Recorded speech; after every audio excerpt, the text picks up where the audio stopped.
चौसर सज गई है। अब वो 12 और खेल हमारा।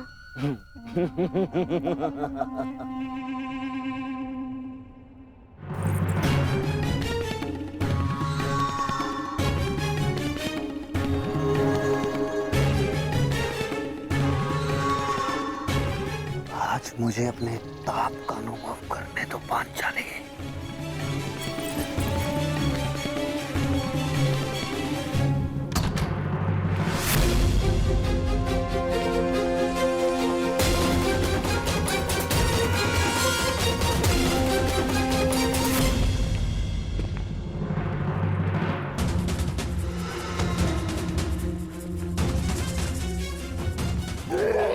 छोड़ेंगे नहीं। यही तो मेरी इच्छा है कि वो मुझ पर प्रहार करें और उनका यज्ञ भंग हो जाए।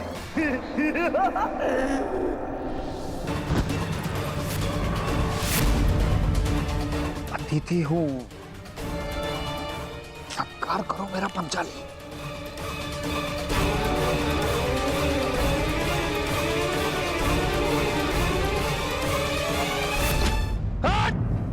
तो हो गया यज्ञ भंग। आ गए कुंती के पुत्र तुम्हें बचाने।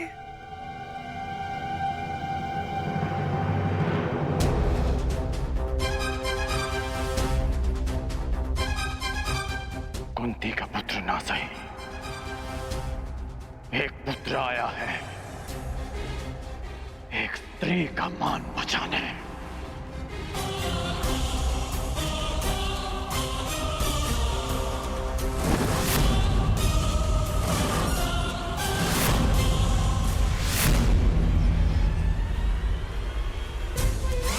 तुमने फिर से एक अतिथि की मर्यादा भंग की शिशुपाल।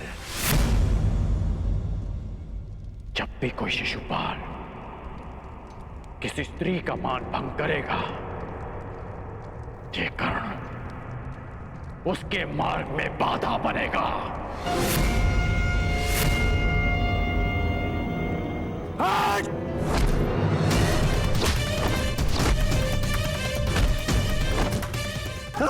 हस्तिनापुर में समझाया था कि अपनी मर्यादा में रहना।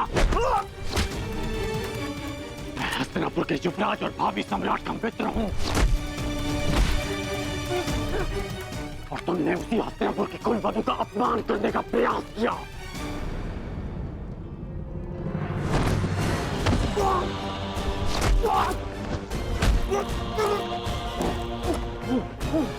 पांडव बंधन में हो सकते हैं, परंतु कर्ण इस समय किसी बंधन में नहीं।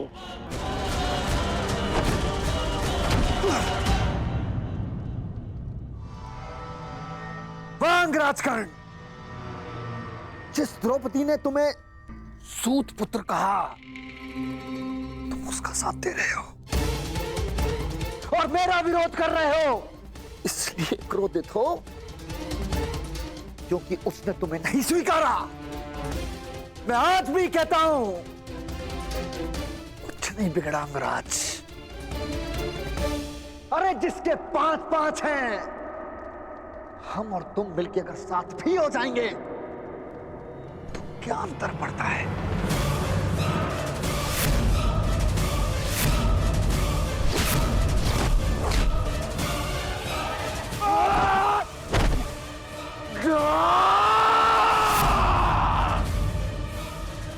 तुम जैसे कुबुद्धियों के लिए इस संसार में कोई स्थान नहीं।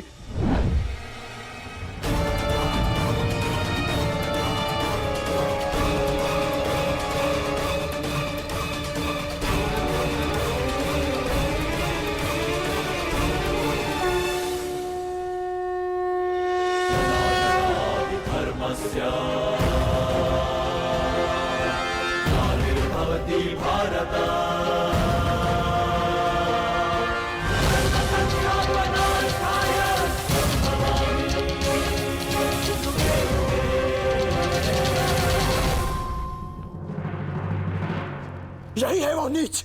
आज भले ही यज्ञ भंग हो जाए, परंतु इस नराधम का वध तो निश्चित है। इसके शरीर में इतने बाण फेंकूंगा कि वायु परिवेश का स्थान भी नहीं बचेगा।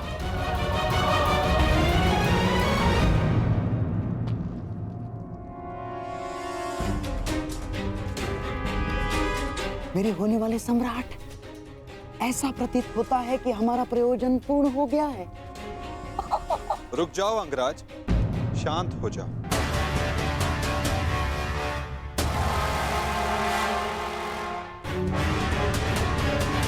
जाने दो इसे। नहीं केशव, नहीं। हम सब किसी प्रयोजन से जन्म लेते हैं और किसी ना किसी प्रयोजन के अंतर्गत मृत्यु भी होती है। और इस समय शिशुपाल के जन्म का प्रयोजन सिद्ध नहीं हुआ है अंगराज, ना ही उसके मृत्यु का।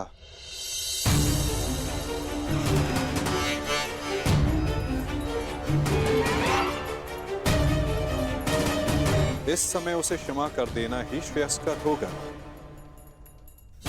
है ना शिशुपाल?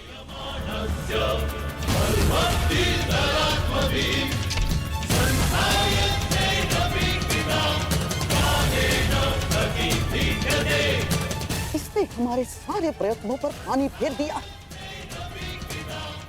तुमने इसे अपना मित्र चुना है या नियति ने पांडवों का?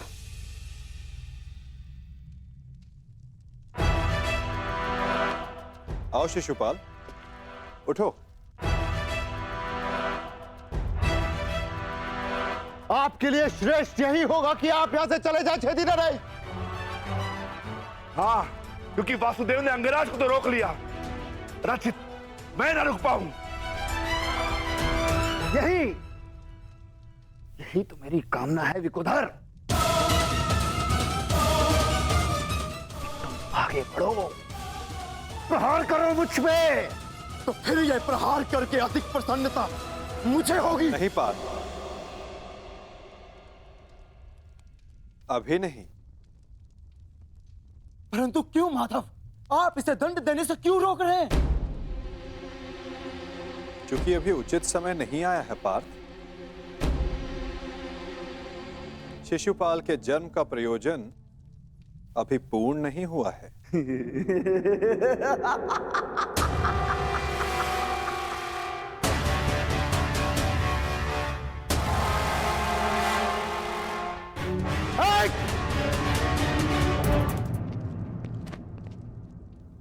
आओ युधिष्ठिर, यज्ञ प्रारंभ करते हैं।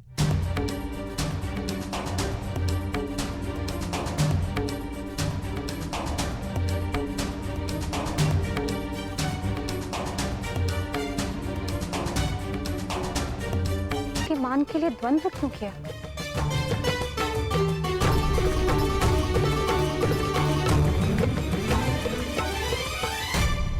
यदि आपके स्थान पर कोई और स्त्री भी होती याज्ञसेनी, तो यह अंगराज उसकी रक्षा भी अवश्य ही करता है, क्योंकि जिसने मुझे जन्म दिया वो भी एक नारी है और हर नारी सदा सम्मान का पात्र होती है।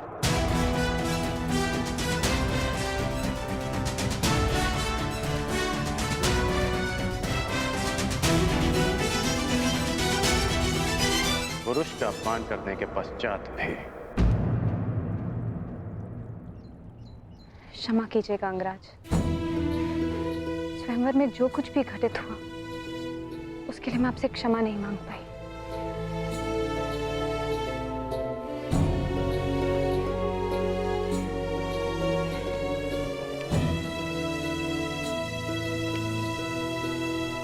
क्षमा उस कर्म के लिए मांगनी चाहिए देवी जिसके परिणाम से खेद हो। क्या सत्य में आपको उस कर्म के परिणाम का पछतावा है? आपको लगता है मुझे खेद नहीं है? नहीं है, आपको खेद नहीं है। खेद और पछतावा दृष्टि में दिख जाते हैं और आपकी दृष्टि में समझता हूं।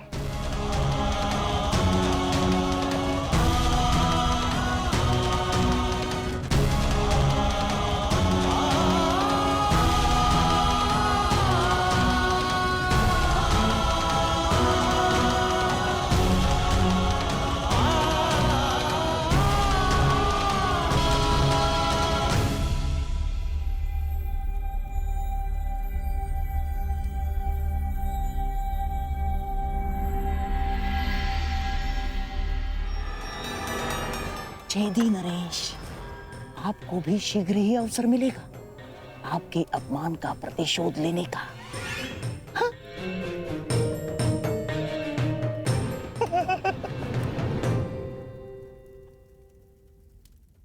अब सारे अतिथि राजा अपनी अपनी भेंट होने वाले सम्राट को प्रस्तुत करें। देखते जाइए छेदी नरेश, हमने भी मनोरंजन का प्रबंध किया है।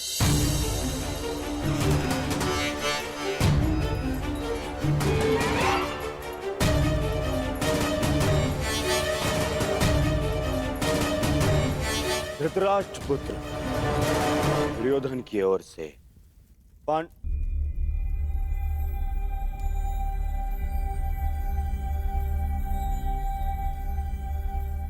पांडु पुत्र नहीं,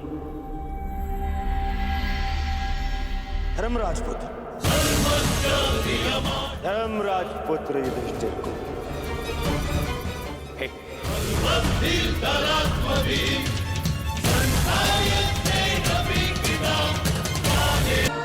धृतराष्ट्र पुत्र दुर्योधन की ओर से पांडु पुत्र नहीं, धर्मराज पुत्र युधिष्ठिर को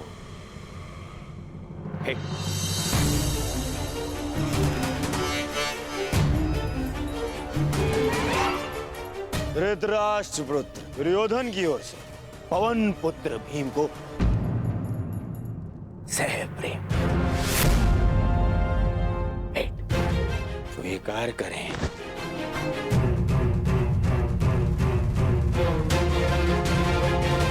धनुर्धारी अर्जुन,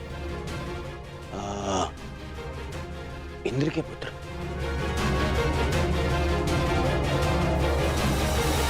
गुरुवंशी धृतराष्ट्र के पुत्र दुर्योधन की ओर से भेंट स्वीकार करो।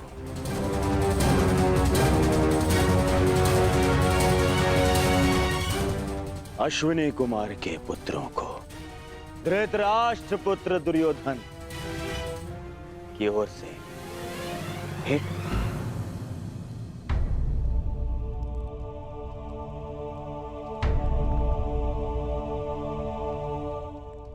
मुझे किस संबोधन से पुकारेंगे धृतराष्ट्र पुत्र? अब 5 पतियों की एक पत्नी को मैं क्या कह के पुकारूं?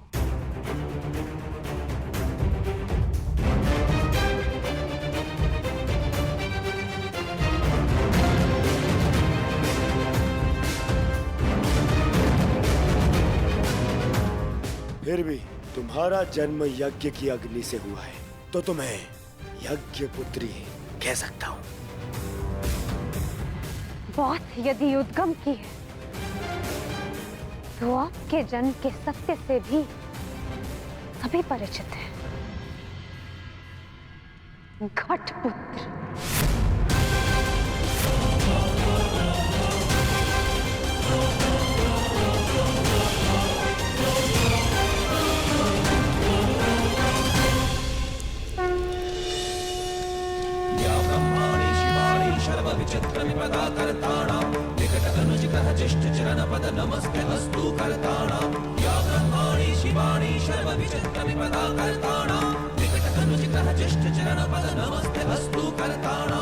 अब राजसूय यज्ञ संपन्न हुआ। अतिथियों की पूजा के बाद ही आप सम्राट सिद्ध होंगे। मैं अग्र पूजा के लिए उन्हें आमंत्रित करना चाहता हूं जो आर्य व्रत के सर्वश्रेष्ठ पुरुष हैं, जिनके कारण ये यज्ञ संपन्न हुआ है, और वो हैं वासुदेव कृष्ण।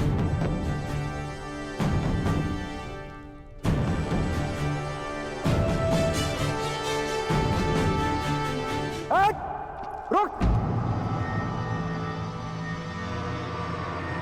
अब समय आ गया है इस यज्ञ के विध्वंस का और शिशुपाल की दुष्टता के प्रारंभ का। समय आ गया है शिशुपाल की धृष्टता के अंत का। किसकी अग्र पूजा कर रहे हो युधिष्ठिर? इस कृष्ण की? हट! अग्र पूजा उसकी होती है जो हर क्षेत्र में सर्वश्रेष्ठ हो, हर क्षेत्र में अग्र हो।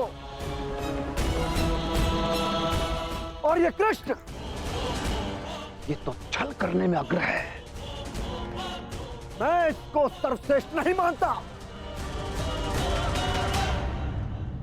शिशुपाल, अग्र पूजा किसकी की जाए, वो यज्ञ के आह्वानकर्ता का अधिकार है।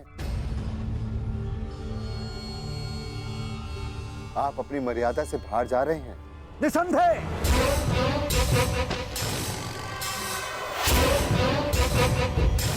मर्यादा की बात मत करना युधिष्ठिर, क्योंकि मुझ में मर्यादा होने का दम्भ है, तो तुझ में नहीं हो सकता युधिष्ठिर। और दम्भ हो भी तो किस बात का? 5 पिताओं के पुत्र को कुल का दम्भ हो भी नहीं सकता। सावधान शिशुपाल, चिल्ला मत भीम। इस बार चिल्लाने से कुछ नहीं होगा, सत्य ही कह रहा हूं। राजसूय यज्ञ कर लिया, परंतु सम्राट होने का गर्व कहां वर्णावत के भगोड़ों के पास? कहीं दान में मिले राज्य को पाकर शूर होने का भ्रम तो नहीं तुझे? जरासंध को छल से मारने के पश्चात स्वयं को न्यायशील कहने का साहस भी नहीं। केवल शरीर ही बढ़ा पाया है या साहस भी है भगोड़े कहेंगे? अगर साहस है तो उठाओ शस्त्र। आप अतिथि हैं छेदी नरेश, अतिथि स्वीकारिए। विघ्न क्यों डाल रहे हैं? शांत युधिष्ठिर, मुझे रोक रहे हो। अपनी माता को रोका होता जब उसने एक स्त्री को 5 पुरुषों में बांटने का आदेश दिया।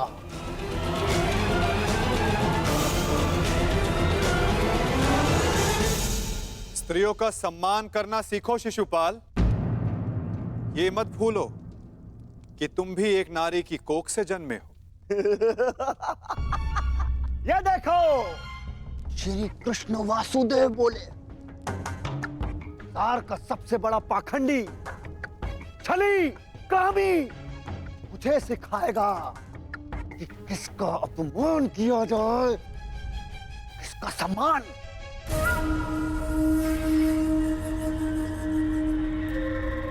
अग्र पूजा की कामना रखने वाले, तू जानता है तेरा नाम कृष्ण क्यों पड़ा? क्योंकि तू है ही मन का काला।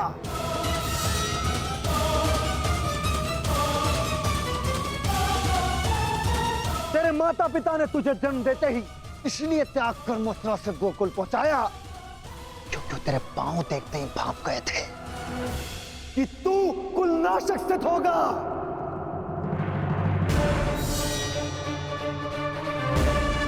वही किया तूने, वही किया, अपने मामा का वध। जीभा और अश्व की गति एक समान होती है शिशुपाल। यदि उसके रास को कसकर ना रखा जाए तो अश्व अपने सवार को गिरा देता है और जीभा बोलने वाले को। श्री कृष्ण वासुदेव की बड़ी बड़ी बातें, अरे जो सत्य है उसको कहने में जिह्वा को लाज कैसी? बचपन से धूर्त रहा है तू।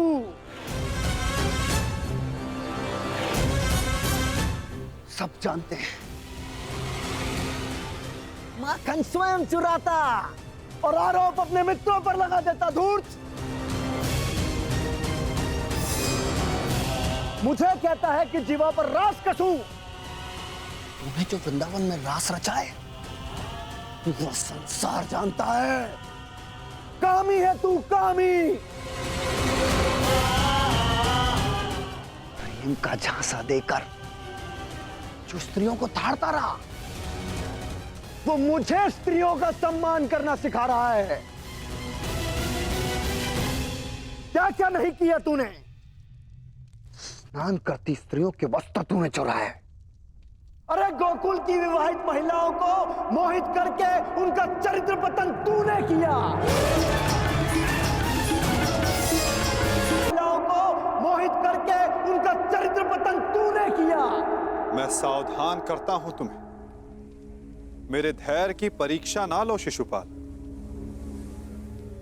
अपनी सीमा में रहो।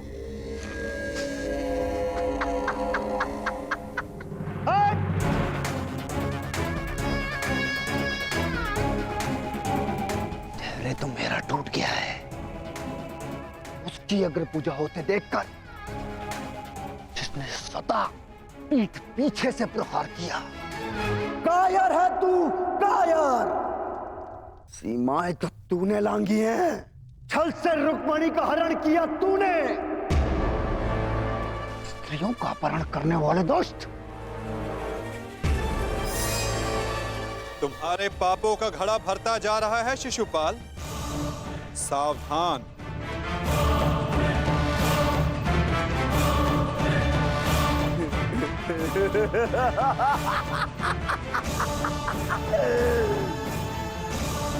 क्या करेगा तू? युद्ध करेगा मुझसे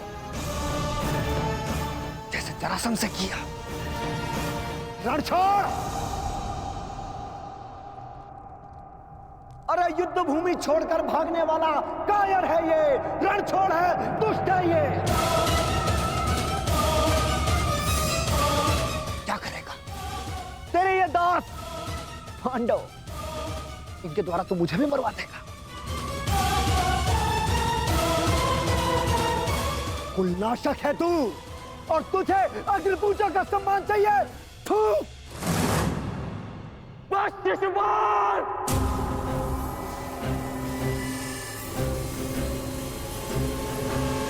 अपनी सीमा को वश में रखो।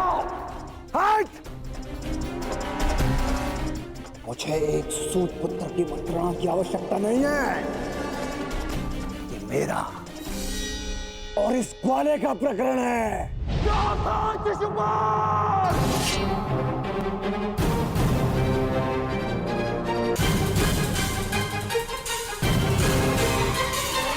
नहीं अंगराज, रुक जाओ। निकाल देने दो छेदी नरेश को अपने मन का मैल। इनका नाश करने के लिए अपना बाण व्यर्थ मत कर। इनकी जीभा स्वयं इनके नाश का कारण बन जाए।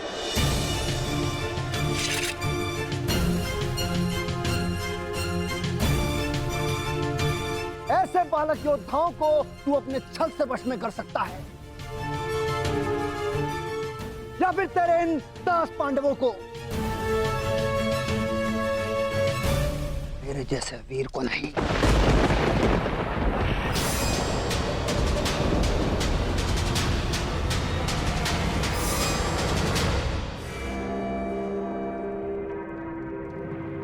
श्री, इस कृष्ण ने विषय को अपनी ओर मोड़ लिया है। शिशुपाल के 100 अपराध भी पूर्ण होने वाले हैं। इसे रोकना होगा।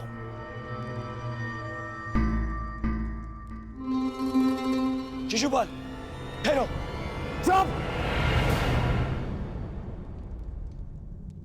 दूर रहना कायर दुर्योधन। स्वयं से कुछ होता नहीं है और मुझे रोक रहे हो। बैठे रहो अपने मामा को उतरिया पकड़कर। आज इस स्त्री के मान का पाखंड करने वाले को उसका उचित स्थान दिखाकर रहूंगा मैं। 16,000 रानियों से जब तेरा मन नहीं भरा तो तू पांचाल चला गया। तेरा और इस पांचाली का क्या संबंध है? किसी से छिपा नहीं है।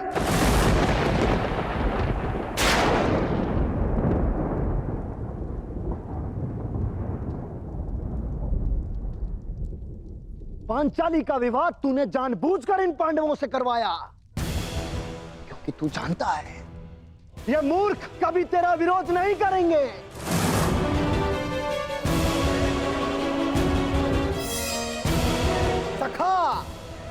सखी, सखा सखी की संबंध की आड़ में क्या रासलीला रचा रहा है तू, ये मैं भली भांति जानता हूं।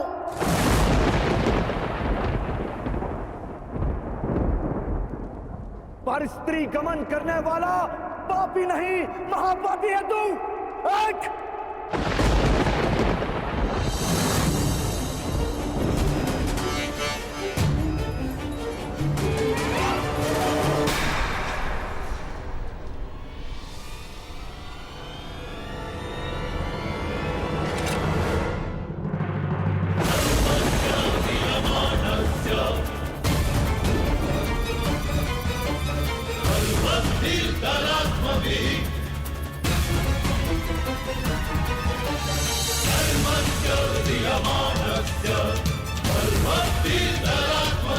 तुम्हारे पापों की सीमा समाप्त हुई और मेरी सहनशीलता भी।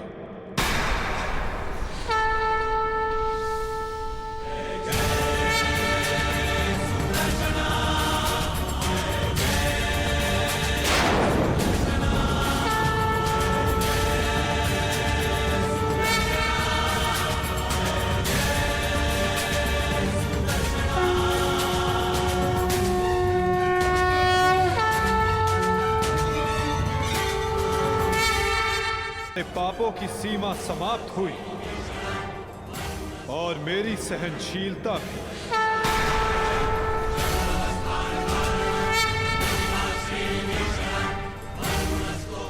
शिशुपाल, तुम्हें जो वरदान मिला उसे पाकर तुम अमर भी हो सकते थे, मृत्यु का भय नहीं था। इसलिए संसार और मानवता की भलाई के लिए, उसके कल्याण के लिए तुम वो कार्य कर सकते थे जिनके लिए तुम्हारा नाम सदा स्मरण किया जाता शिशुपाल। परंतु शक्तिशाली होने के अहंकार में तुम अपने वरदान को व्यर्थ कर बैठे शिशुपाल।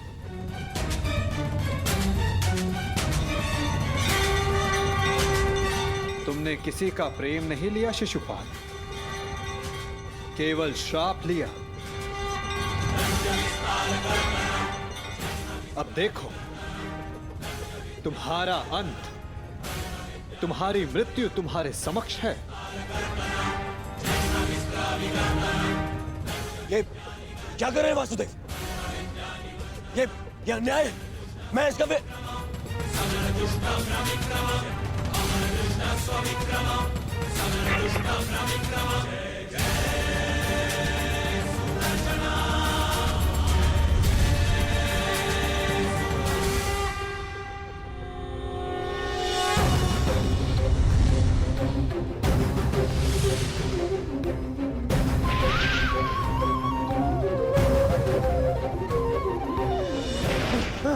दुर्योधन बचा लीजिए।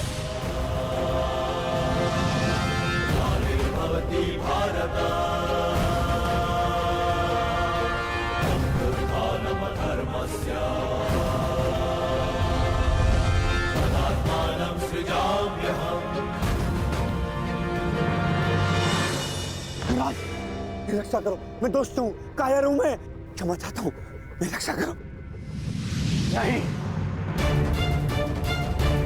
तुम केवल एक अपराधी हो जिसे बार बार सावधान करने के पश्चात भी वो नहीं माना। तुमने न केवल एक अतिथि की मर्यादा भंग की, अपितु एक स्त्री के सम्मान पर भी प्रहार किया। तुम्हारी सहायता करना एक अपराध है जो मैं नहीं करूंगा।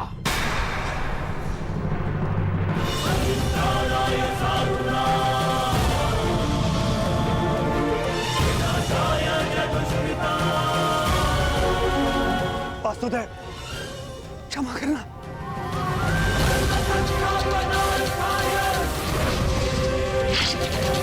शिशुपाल,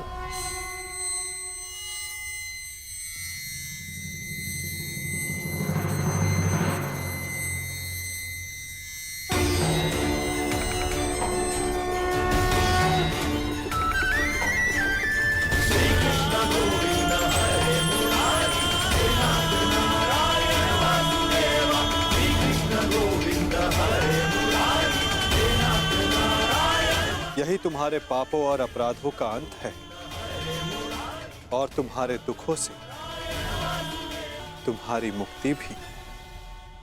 अनर्थ हो गया वासुदेव, अनर्थ। जिस अतिथि के केवल अपमान से यज्ञ भंग हो जाता है, वहां उसका वध कर दिया आपने। मेरे भांजे युधिष्ठिर का यज्ञ भंग कर दिया आपने। अनर्थ हो गया वासुदेव, अनर्थ। मेरे भांजे युधिष्ठिर को सम्राट बनने से रोक दिया आपने। इस इंद्रप्रस्थ को शापित कर दिया।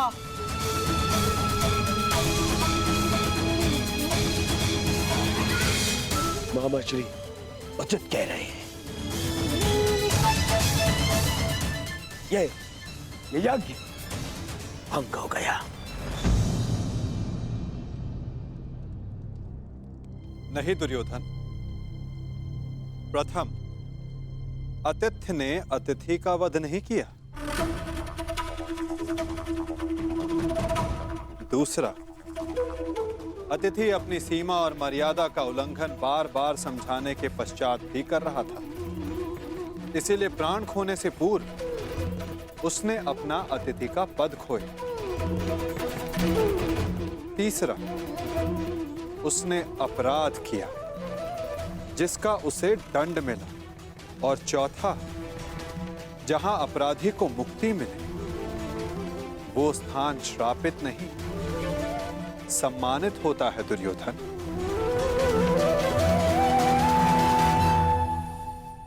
विश्वास ना हो तो अपने मित्र अंगराज से पूछ लो। वासुदेव ठीक कह रहे हैं मित्र।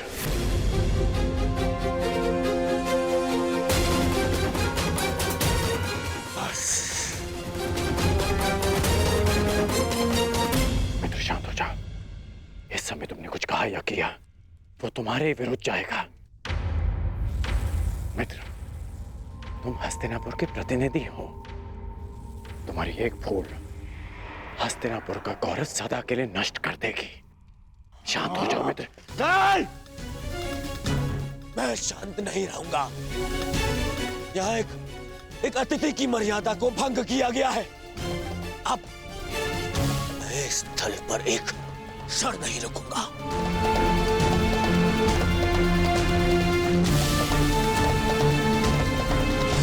दुर्योधन, दुर्योधन, जो सोच कर आए थे वो कुछ नहीं हुआ।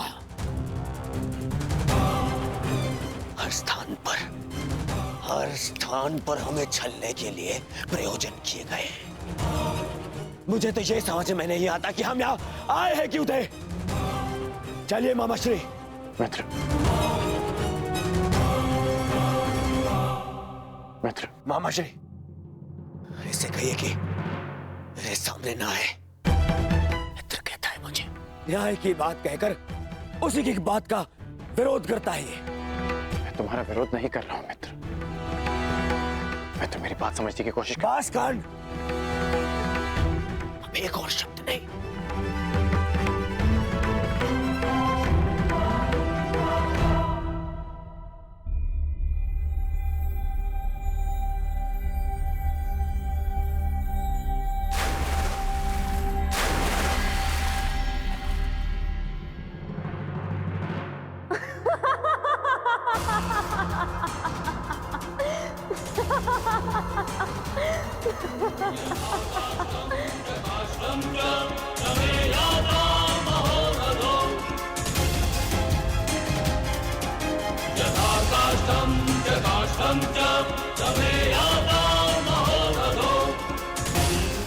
सबकी उनके पिता से तुलना करने वाला स्वयं भूल बैठा कि वो किसका पुत्र है।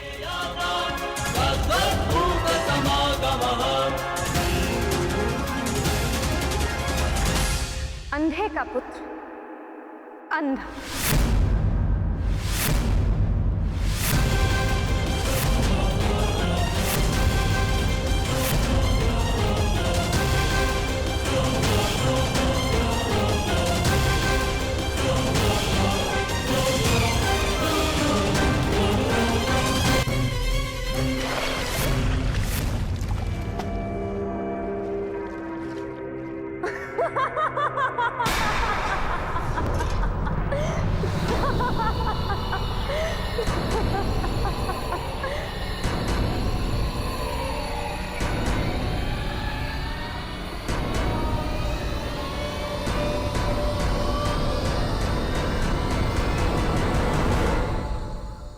सबकी उनके पिता से तुलना करने वाला स्वयं भूल बैठा कि वो किसका पुत्र है।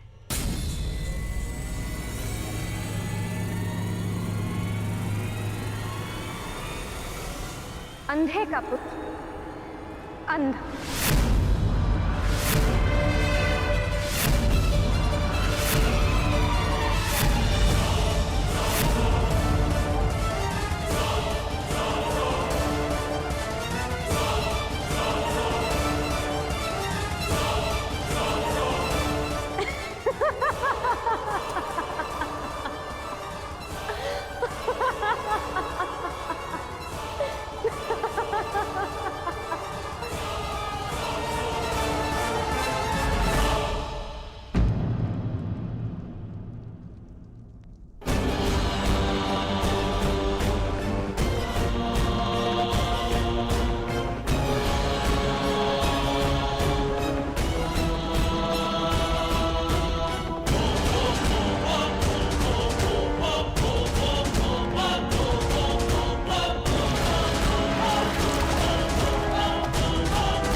मित्र मेरी बात सुनो, मित्र मेरी बात सुनो, मित्र मित्र बात सुनो, मित्र बात सुनो, मित्र मेरी बात, मित्र रुको। नहीं गण, ये रुकने का नहीं, प्रारंभ का समय है। प्रतिशोध का प्रारंभ। यद्यपि युधिष्ठिर को मैं सम्राट बनते हुए नहीं देख सकता था, फिर भी मैं आया, है ना? पर आज द्रौपदी ने मेरा अपमान कर दिया कर। मुझे अंधे का पुत्र अंधा कहा, मेरे पिता का अपमान कर दिया। इन पांडवों ने मेरा अपमान कर दिया कर। मैंने तुमसे कहा था कि मैं इन पांडवों का कभी आयत नहीं करूंगा, परंतु ये भी कहा था यदि किसी ने मुझे उकसाया तो मैं शांत नहीं रहूंगा। जो आज मेरे साथ में हुआ, जो पांचाली ने मुझे कहा, वो मैं कभी नहीं भूलूंगा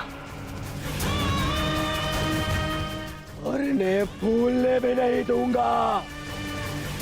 इतिहास स्मरण रखेगा इस पल को और इसके परिणाम को। इस सम्मान का मूल्य चुकाना होगा इस पांचाली को और उन पांडवों को भी।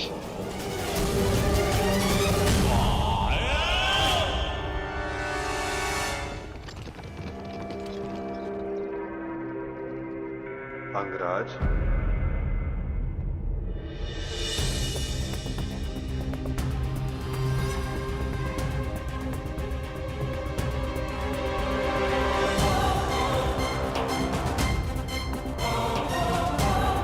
तुमने जिसका चयन किया उसने तुम्हारा साथ छोड़ दिया मित्र। अब भी समय है, अंतिम अवसर है, उचित चयन कर लो मित्र। अपने चयन का अंतिम अवसर मैं रंगभूमि में छोड़ आया हूं वासुदेव, परंतु आपको किसी और को अपने कर्म और शब्दों के चयन के विषय में सावधान कर देना चाहिए था। आप ही ने कहा था ना केशव कि प्रत्येक कर्म के अपने परिणाम होते हैं। उसी भांति मुख से निकले प्रत्येक शब्द के भी अपने परिणाम होते हैं। और मुझे भय है कि पांचाली के शब्दों के परिणाम उचित नहीं होंगे। बड़ी बात।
आओ सखी।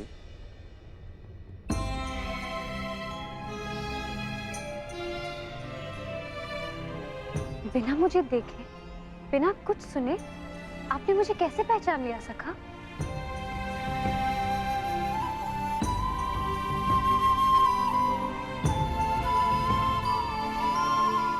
सखी सखा का संबंध ही ऐसा होता है। एक सुनकर तो परायों को पहचाना जाता है सखी। केवल मन से जिसकी मन की बात जान लो, सखा वही होता है।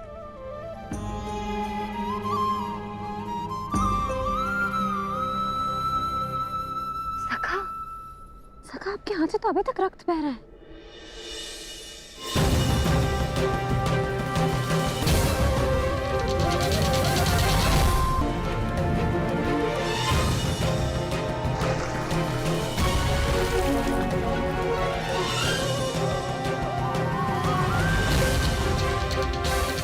हाँ सखी,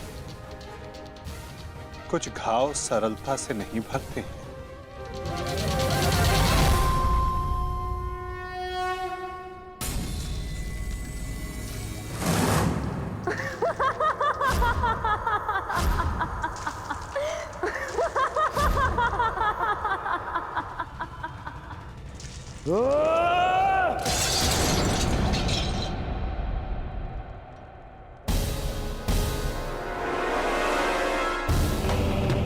अंधे का पुत्र अंधा, अंधे का पुत्र अंधा, अंधे का पुत्र अंधा, अंधे का पुत्र अंधा।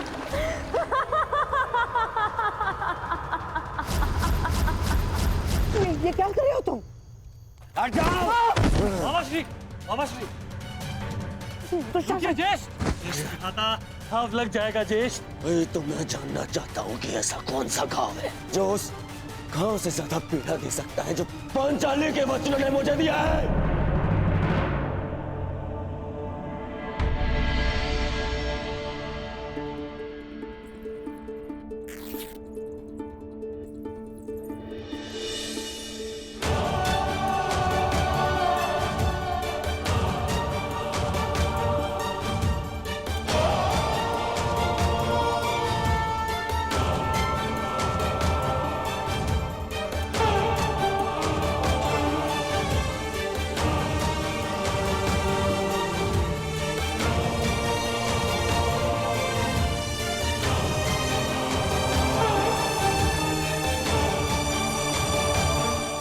मैं जानती हूँ सखा कि आपने शिशुपाल का वध क्यों किया। इसलिए नहीं क्योंकि उसने आपका अपमान किया,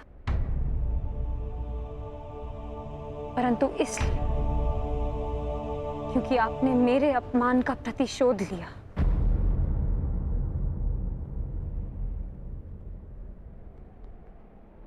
प्रतिशोध सबसे भयंकर अस्त्र है याज्ञसेनी, जो कभी ना भर जाने वाले घाव दे देता है।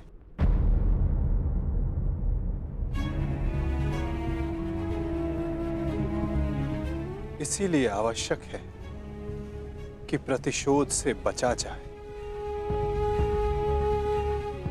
और इससे भी अधिक आवश्यक है कि किसी के मन में प्रतिशोध जैसी भावना को जन्म ना दिया जाए, क्योंकि प्रतिशोध मनुष्य के विवेक को हर लेता है, भले बुरे की समझ छीन लेता है, नेत्र होते हुए भी मनुष्य को अंधा कर देता है। अंधे का पुत्र अंधा।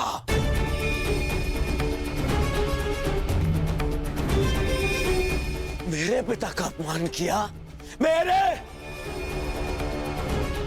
और मैं दुर्योधन इतना दुर्बल निकला कि ना मैं उस समय अपना प्रतिशोध ले पाया और ना अब लेने के सक्षम। मामा, मुझे प्रतिशोध चाहिए, या तो मुझे प्रतिशोध दो मामा, या मुझे विष दे दो। ये तो उस पांचाली के विद्रोह से छीनकर उसकी मुख पर सदा के लिए पीड़ा भर दो।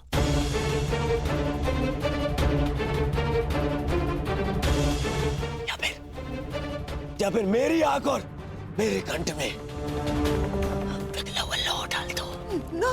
हाँ, पिघला हुआ लौह डाल दो मामा, क्योंकि मैं केवल इसलिए प्रतिशोध नहीं ले सकता कि मैं सम्राट नहीं हूं, और मेरे पिता मुझे युद्ध की आज्ञा नहीं देंगे। और इस अग्नि में जलने से अच्छा होगा कि मैं अपने चिता में अग्नि लगाऊं और उसमें कूद जाऊं।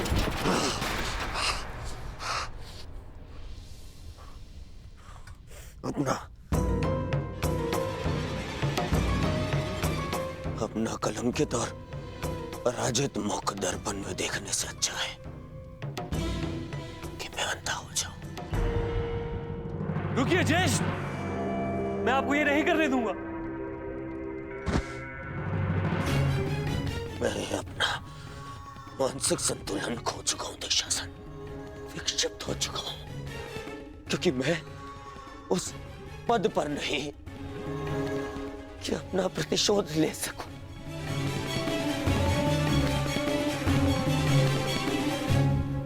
और मेरे पिता जो सक्षम है, उन्हें मेरे आंसू दिखाई नहीं दे सकते। हे ईश्वर, यदि यही मेरा प्रारब्ध था तो मुझे भी जन्म लेते ही अंधा क्यों नहीं कर दिया तूने? क्यों?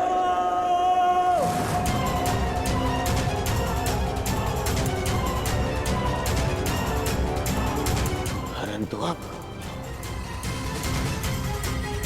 तेरे किए अधूरे काम को मैं पूरा करूंगा, मैं पूरा करूंगा।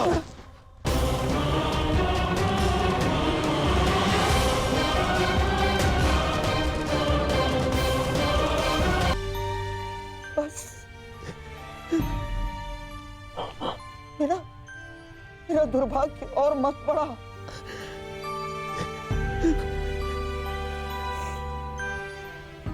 जन्मांध जीजा मिला है मुझे, और बहन ने अपनी दृष्टि पर स्वयं पट्टी बांध ली। और अब तुम ऐसा कुछ मत करो जिससे तुम्हारा ये मामा आत्मघात कर बैठे। तेरे लिए, तेरे अधिकार के लिए मैं अपना परिवार,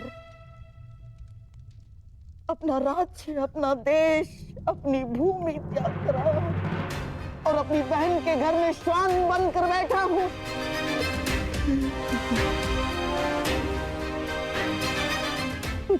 तुझे कुछ हो गया तो मेरे पास कुछ शेष नहीं बचेगा दुर्योधन। टूट जाऊंगा मैं।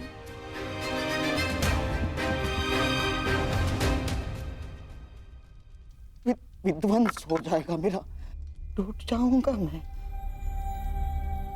ऐसा कुछ मत करना।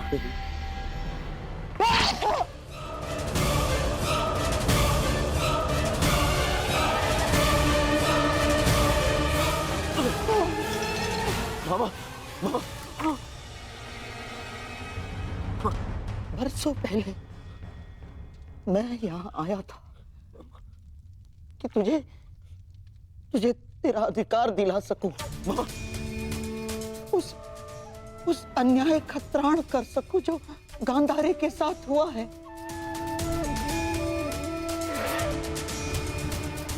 पांडवों के जाने के पश्चात मुझे ऐसा लगा था कि सब कुछ ठीक हो गया, परंतु ऐसा कुछ नहीं हुआ दुर्योधन। ये घाव भरा नहीं है अभी, हरा है, हरा। परंतु अब इस घाव का त्राण मैं पूर्ण करूंगा। परंतु आपके घाव पर पट्टी मामा। नहीं, अब इस घाव पर पट्टी तभी बंधेगी जब तेरा प्रतिशोध पूर्ण हो जाएगा।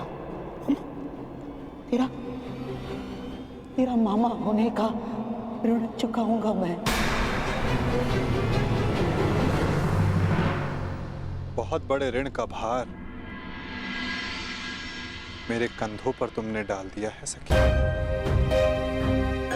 कामना यही है कि इस ऋण को चुकाने की कभी आवश्यकता ना पड़े।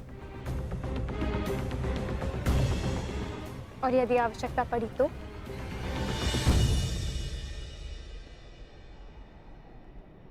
तो फिर इस चीर के हर धागे का ऋण 100 गुना करके चुकाएगा तुम्हारा ये सखा।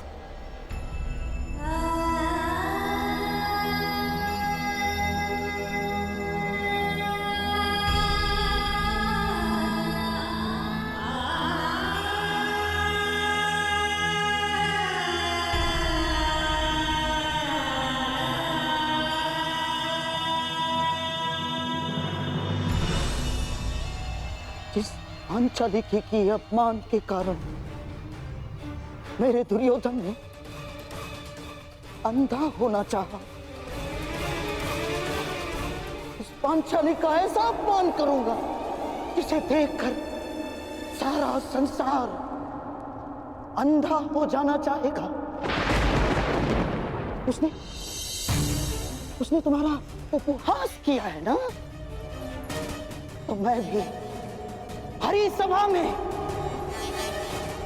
उसे वस्त्रहीन कर दूंगा। ये मेरा वचन है तुम्हें दुर्योधन।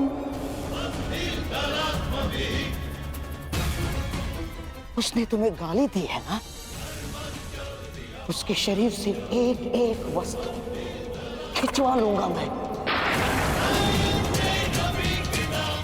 ताकि भरी सभा में पड़ती हजारों दृष्टियां उसे काली जैसी लगे।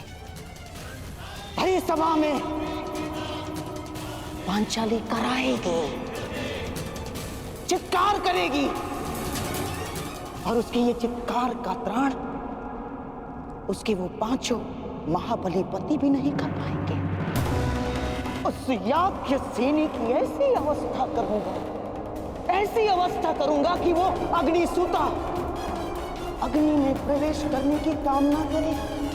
उस पांचाली का मान इस भांति छिन्न भिन्न कर दूंगा मैं कि संसार में कोई अपने पुत्री का नाम द्रौपदी नहीं रखेगा। ये मेरी प्रतिज्ञा है।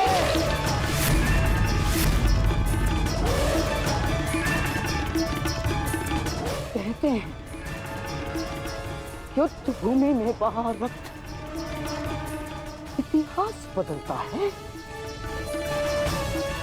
किंतु इस बार इतिहास बदलेगा।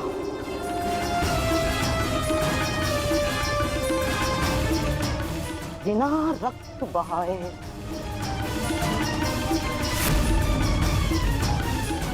और उसे बदलेंगे शकुनी के पास से। संसार की सबसे बड़ी विजय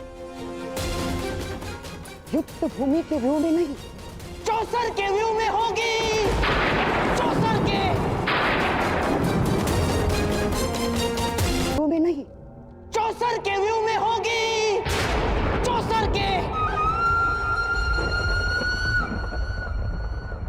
व्यू रचा जा चुका है सब। मैं आपके कहने का तात्पर्य समझ ही नहीं सका। तो समझ लो कि हमारे कर्मों का, हमारे शब्दों का फल हमारे समक्ष आने को है। सृष्टि की धारा बदलने को है और शीघ्र ही तुम्हारे समक्ष विकल्प आएंगे पांचाली। और सब कुछ विकल्प के चयन पर निर्भर करेगा सखी। प्रत्येक मनुष्य की सबसे बड़ी शक्ति ही उसकी सबसे बड़ी दुर्बलता भी होती है। और धर्मशील की दुर्बलता उसका धर्म होता है। इसलिए प्रयास करना कि समय आने पर धर्मात्मा को दुर्बल पड़ने से रोक सको।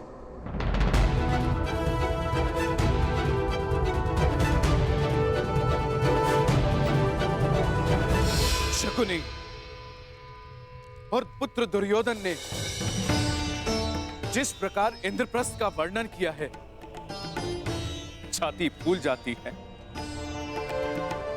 कि मेरे अनुज पांडु के पुत्रों ने इतने कम समय में इतनी उन्नति की है। एक ही समय में कुरु वंश के 2 सम्राट पूरे भारतवर्ष में राज करेंगे। ये सोचकर मन गर्व से भर उठता है।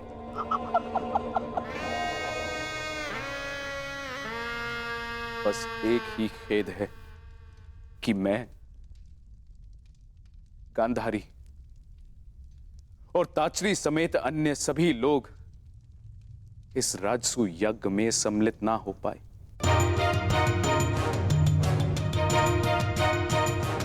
इसलिए मैंने निर्णय लिया है कि सभी पांडु पुत्रों को हस्तिनापुर में बुलाकर उनका सम्मान किया जाए।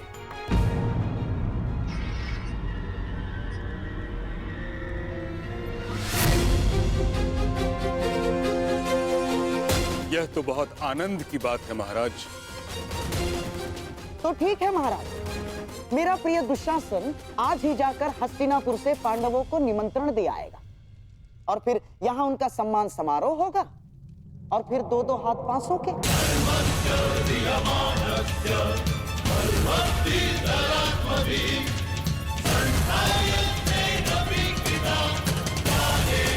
परंतु गांधार नरेश, सम्मान समारोह में युद्ध क्रीड़ा का क्या काम?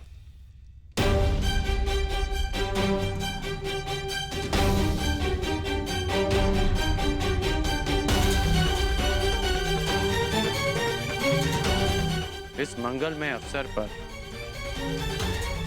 युद्ध क्रीड़ा जैसा धर्मी खेल क्यों? अंगराज बने अब समय ही कितना हुआ है महाबली कर्ण। अर्थात धीरे धीरे राजकुल के सारे नियम आप समझ जाएंगे, ज्ञात हो जाएंगे आपको। अन्य खेलों की भांति युद्ध क्रीड़ा भी एक प्रकार का मनोरंजन है। नहीं है। मेरी दृष्टि में युद्ध क्रीड़ा एक व्यसन है। जो मनुष्य की मति हर लेता है। अंगराज,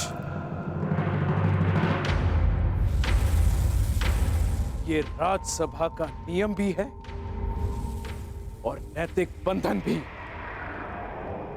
कि जब बड़े विचार विमर्श कर रहे हों तो छोटों को बीच में नहीं बोलना चाहिए।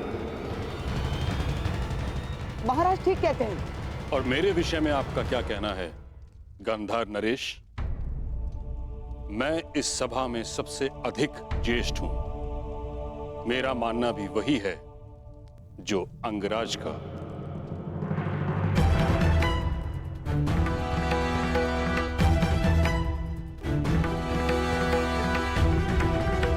कि द्यूत क्रीड़ा अधर्म है।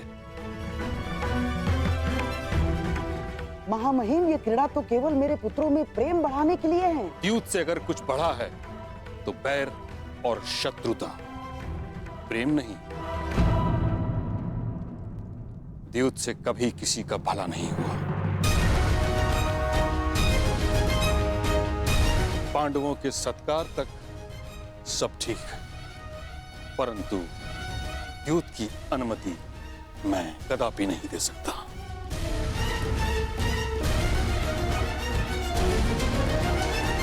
परंतु महामहिम, अतिथि का स्वागत और मनोरंजन उनकी रुचि के अनुसार ही तो होना चाहिए ना। अब महाबली भीम के लिए स्वादिष्ट भोजन की व्यवस्था होगी। देवी पांचाली के लिए वस्त्र आभूषण होंगे। नकुल और सहदेव के लिए आखेट और अश्वारोहण होगा। अर्जुन के लिए संगीत। परंतु धर्मराज के लिए क्या?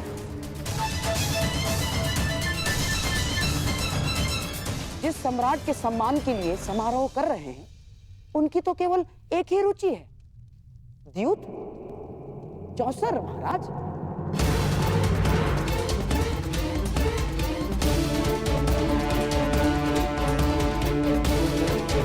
और पुत्र दुशासन स्वयं वहां जाकर पांडवों को निमंत्रण दे आएगा।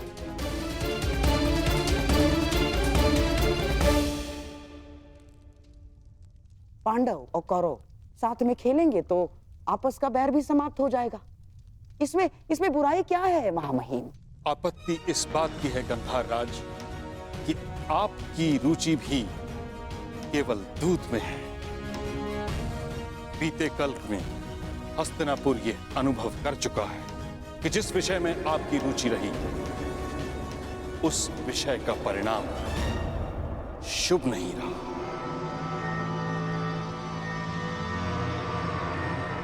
और दुशासन को दूत बनाकर भेजना मुझे एक और लक्ष्याग्रह का स्मरण करवा रहा है।